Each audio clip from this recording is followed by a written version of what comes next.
Sophia Anne Caruso. Welcome to Pop Alternative. Thank you so much for your time.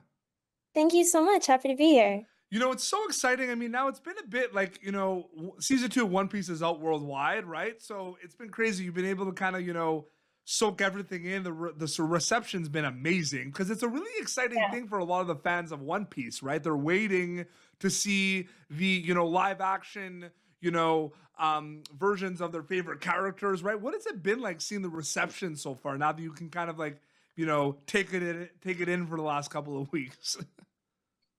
It's been incredible. I think that there's clearly some big shoes to fill when it comes to material that already has such a strong, dedicated, and a fan base that like really honors what the original story and material is. So I think that there's a huge responsibility to the fans there. Um, so of course that comes with some nerves, and I try to, make the character my own while still honoring all those little small details, little things that I noticed from the manga and anime. Yeah, while still making it my own. And I was really, I wasn't surprised. I knew the show was going to be great because of how hard everybody worked. But yeah, I was just really tickled and delighted that the fans were so happy with it. You brought something very interesting, that overwhelming feeling of doing something that, is a new kind of extension from a universe that's already beloved and everything. Like, what do you like? Do you think about that at all? Do you try not to think about that? Like, in terms of the original source material, what was that kind of mindset with the live action Netflix One Piece series? Um, yeah, I think that I obviously did, some research. I watched the anime.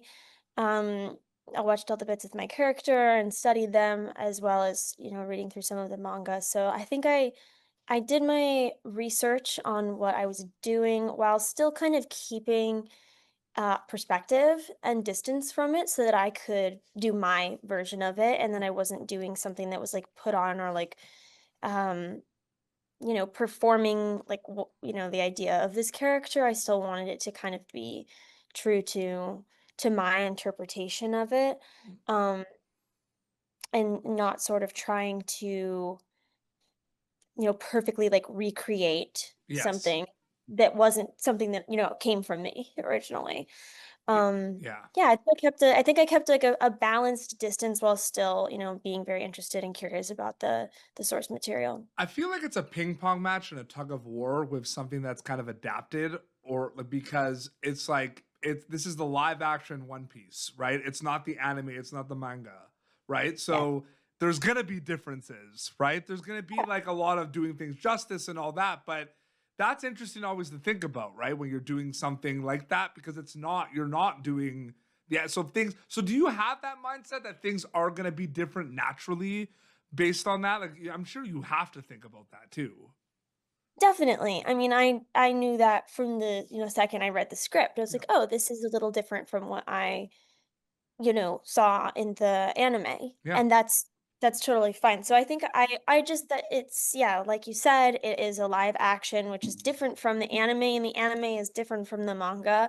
So it's all kind of like an extension of like this source, Yep. but it's totally its own thing. And you can't with the with the style of acting, you can't mimic what you see in the anime. Like that's kind of it won't translate well on screen. And with Miss Goldenweek, you'll see in the anime she's extremely, deadpan. There's like no expression of anything. And I think that that easily could become, one note on screen. Yeah. So I tried to kind of like play the, have that deadpan while still playing the subtext and finding a little bit more nuance and expression, and like human living expression to the character. So I think it's yeah, it's a fine balance. I wanted to honor the tone and the vibe of her while still making it something that is impactful and interesting to watch on screen. Absolutely.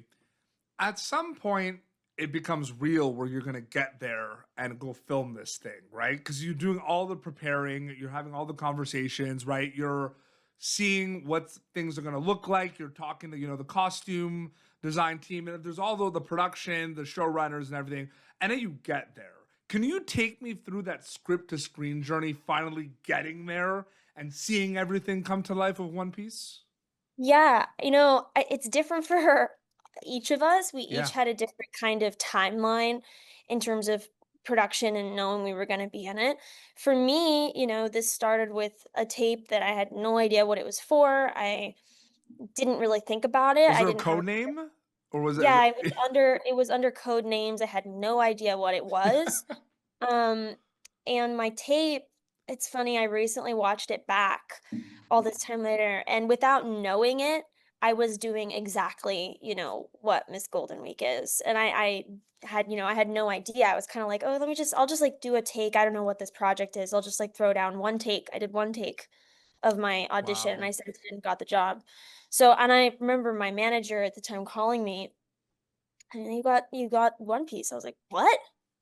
Why did I audition for that? Wait, I was like, "This is so exciting," and it was such, like, a surprise to me. It wasn't something that I had been, like, waiting to hear on or anything like that. It just kinda came out of nowhere, and then I very quickly, was going to Cape Town. I didn't have all of the information, like, I didn't know what my costumes were gonna be or anything like that, but I went to Cape Town, I had some fittings, and I'm pretty, like, easygoing. Um I'm not like, you know, I'm not super intense. Like I was very easygoing there. I was really just enjoying my time in Cape Town, getting to know the cast. I guess was part of my prep that I did there. Like I became really close with the cast. Sorry, horns. I became really close with the cast, and then one day I was like, "Oh yeah, I'm shooting tomorrow." You know what I mean? And I wasn't exactly sure what my shoot days were going to be until like the week before. Yeah. And I was there for 2.5 months. So I was kind of just on call, on standby, ready to shoot. And, I just had learned my lines. But my prep work for this was pretty, pretty easygoing. I didn't have to do any stunts Yeah. because my powers are more psychological. And I did part of sort of like my prep was talking to my nephews because they're really big One Piece fans, like huge fans. And so I asked them, what they would like to see or what was exciting to them, talk to them about Miss Golden Week. And so that was really exciting for me, getting excited to, do something that would make them proud. I think that's something that was very inspiring to me. That's a Um, great resource. yeah, it totally was, 'cause I'm like, I have this, like, access to the fandom and, like, the way that the fans are seeing things, through them. So it was pretty cool, and I shared little tiny, pieces of stuff with them, but I couldn't say much. I find the audience very fascinating in the kind of world we're in right now with digital and streaming and everything, Sophia. And the reason I think about that is because there's different ways we watch things, and there's we watch things on different devices. There's a lot of different things. So the audience always interests me. I know when you're playing Miss Golden Week in One Piece, you're not thinking about the audience a lot because you're focusing on like being in the moment and being present, right? But I'm just wondering for you, when do you start thinking about the audience from a storyteller perspective, about like the different ways people are going to watch it? It drops on Netflix worldwide across all the time zones. People have already binged it depending on where you are in the world, right? Like it's interesting. Do you ever think about the audience while you're making something, or does that happen a little bit after you wrap? I don't, I come from the theater, so when you say audience, I'm imagining somebody, like, live in front of me. I think when I'm making something on screen, sure, when I'm shooting something, I'm paying attention to where the camera is, and the camera kind of is my, like, audience, I guess. So I'm aware of it, in terms of, like, technical elements and making sure that I'm positioned right and I have my eyes are going the right direction and those kinds of things, but I don't really think about, "Oh, the fans are gonna or people are gonna be watching this all over the world, and it's good this tight on my face." I just don't think there's very much room to be kind of in your head like that, Yep. because these days are very busy and we have a lot to get done, and there's just not really time for me to be like thinking about, everyone across the world is going to see this like zoomed up, Yeah. you know, bit on my face. I just don't really think about that too much. No, absolutely.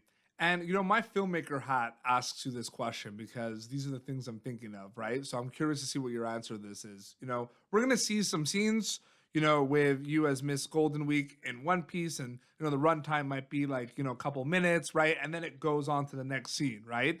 But I Mhm. know that there's a chance, actually not a chance, like I know that that scene might have taken the whole day or a couple of days or a week. When those big scenes happen, right? Do they feel like their own mini movie, mini project, or do they overall feel part of One Piece? It's interesting. Well, yeah, shooting a TV show is obviously a little different than making a movie because everything is it's almost like you don't know what's going on. You have to kind of like have this little checklist in your head of like, okay, this is where we are in the season. This is what's happened. You kind of like have to know these things. Uh, Christoph, the director of our episode, the episodes I was in, he moves very quickly. So we kind of just knocked it out. Yeah, We just knocked it out. We got lots of different, shots, and we had a lot of fun. And yeah, I was definitely staying in the world of the show. I think it's important because especially when you're a guest star and you come on to something, you can yeah, bring an energy with you that is not the right tone. It's easy to like slip into, taking us out of what the show is. So I'm definitely something I'm aware of, and having not been on set every day with the cast and seeing them, you can kind of like it's easy to get the tone wrong. But I went to set on, days when I wasn't shooting to watch and kind of see what, the tone was, how things were reading on camera, just to get an idea of kind of what I was going to be doing. absolutely. And then last question, it's interesting, right? Because you might read the breakdown for this character and like from the anime and manga and like everything, and before you film and play this character, there's things you like about this character. But I feel like when you actually get there and play this character, there might be things that you really enjoy that you wouldn't have think of until you started playing this character. Was there anything you really enjoyed about Miss Golden Week, about the character, that you only started to realize how much you like it playing that character? Do you know what I mean by that? Like getting there? Yeah, Yeah. I know what you mean. I think that this type of creepy deadpan girl is right in my pocket. It's kind of like it's just in my niche a little bit. Um, so there was a lot that I was like, yeah, like this is the style and type of character I kind of, do in my sleep a little bit.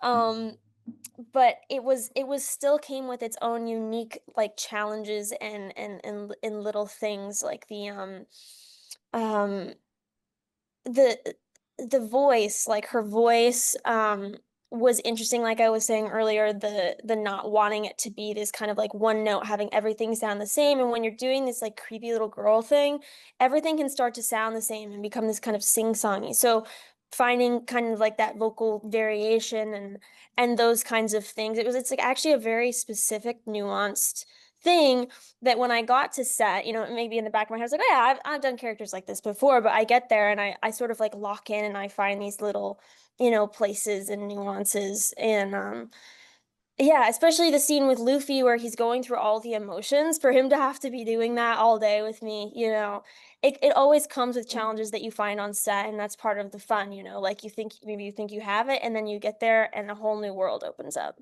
Absolutely. That's so well said. No, it's such a amazing world, and I love all the characters and everything that kind of happens. I feel like you're on a roller coaster while you watch One Piece. Like that's a perfect way of kind of describing it. Um it's got the twists, turns, upside downs, right? Like that's literally like what I love about TV. And season 2 of One Piece is now streaming worldwide on Netflix, so they can check it out and catch you as Miss Golden Week. Again, amazing performance. Congratulations. Thank you so much, I had Sophia, so thank much. you so much for your time. It was so great chatting with you. Absolutely, it's good to chat to you too. Your Instagram account is just your name if people want to keep up to date with everything, right? Yep, and my TikTok is just at Sophia. Awesome. Well, this has been Popternative, youtube.com/Popturn for previous episodes. Until next time, this is Sophia Anne Caruso and PD Beats signing off. Thank you for tuning in to Popternative. Make sure to check out our past episodes of Popternative on YouTube. This has been an Autograph Communications production.